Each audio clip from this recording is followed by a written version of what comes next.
Welcome to my YouTube channel. বন্ধুরা, আজ আমরা চতুর্থ শ্রেণীর তৃতীয় পর্যায়ে ক্রমিক মূল্যায়ন একটি নমুনা প্রশ্নপত্র আলোচনা করব। দেখো, বিষয় বাংলা, সময় 1 ঘন্টা 30 মিনিট, পূর্ণমান 50।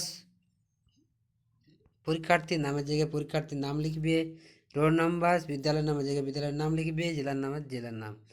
এবার দেখো, প্রাথমিক শিক্ষা পর্ষদ নির্দেশ অনুসারে নবপ্রবর্তিত পর্যায়ক্রমিক মূল্যায়ন সিসিই পদ্ধতি অনুসরণে করা হয়েছে।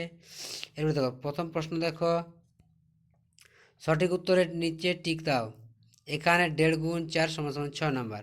কবি সত্যেন্দ্রনাথ দত্ত, কবি নবকুমার, চিরকুমার, কবি রত্ন নামে পরিচিত। এটা কি হবে দেখো। জ্যোতির মামার নাম কি ছিল? জিদেন, অনাথ না বিষ্ণু? 30, 20, 10 কোটি নরনারী অকুল প্রার্থনা। এটা কোনটা হবে? 20 কোটি, 30 কোটি, 10 কোটি। শুশুককে ইংরেজিতে কি বলে? দেখো এটা কি বলে। ডলফিন হবে এটা। শূন্যস্থান পূরণ করো। মুখে হাসি, বুকে বল। দেখো এটা এটা পড়া লিখবে। মুখে হাসি, বুকে বল, তেজে ভরা মন। এরপর দেখো, যতীন ড্যাশ জিনিসটি যতদিন সম্ভব টিকিয়ে রাখতো কি? ঘুড়িটি। প্র্যাকটিস শব্দের অর্থ কি? অভ্যাস। মায়াদেব গল্পে কথকের নাম কি ছিল? লিখবে। এবার দেখো, বাম পক্ষ ডান পক্ষ মেলা। দেখো, হাঁস কি হবে? মরাল। মামা, হ্যাঁ, দেশ, চোখ।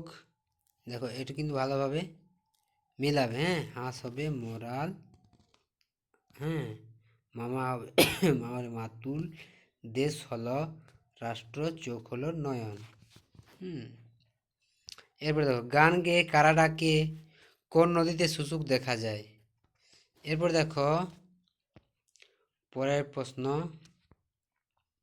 অসহায় যতীনকে সাহায্যের জন্য এগিয়ে এসেছিল কে? ঘুড়িটি। তার ঘুড়িটি। জ্যোতির দুষ্টুমিতে কি হয়েছিল? মাঝিরা কোথায় পাড়ি দিতেছিল? জ্যোতি কিভাবে সাঁতার শিখেছিল? কথায় না বড় হয়ে কাজে বড় হবে বলতে কবি কি বুঝিয়েছেন? কবি ভারতলক্ষ্মীর কাছে কি কি আশা করেছিলেন? প্রত্যেক বাড়িতে থাকতো নিজস্ব নৌকা, এমন বন্দোবস্তের কারণ কি ছিল? এরপর দেখো, শব্দার্থ আছে এখানে 3টি করতে হবে। 3 নাম্বার। বিপরীত শব্দ আছে দেখো, মিষ্টি, মজবুত, মন্দ। তারপরে আছে তোমাদের বাক্য রচনা।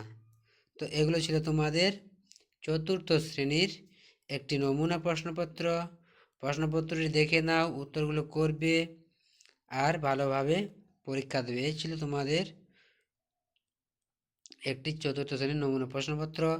তাহলে বন্ধুরা, ভিডিওটি ভালো লাগলে অবশ্যই লাইক, শেয়ার, কমেন্ট করে জানাবে এবং চ্যানেলে নতুন হলে চ্যানেলটি অবশ্যই সাবস্ক্রাইব করে রাখবে এ ধরনের নতুন নতুন ভিডিও পেতে। আর ভিডিওটি শেষ পর্যন্ত দেখার জন্য তোমাদের অনেক অনেক ধন্যবাদ।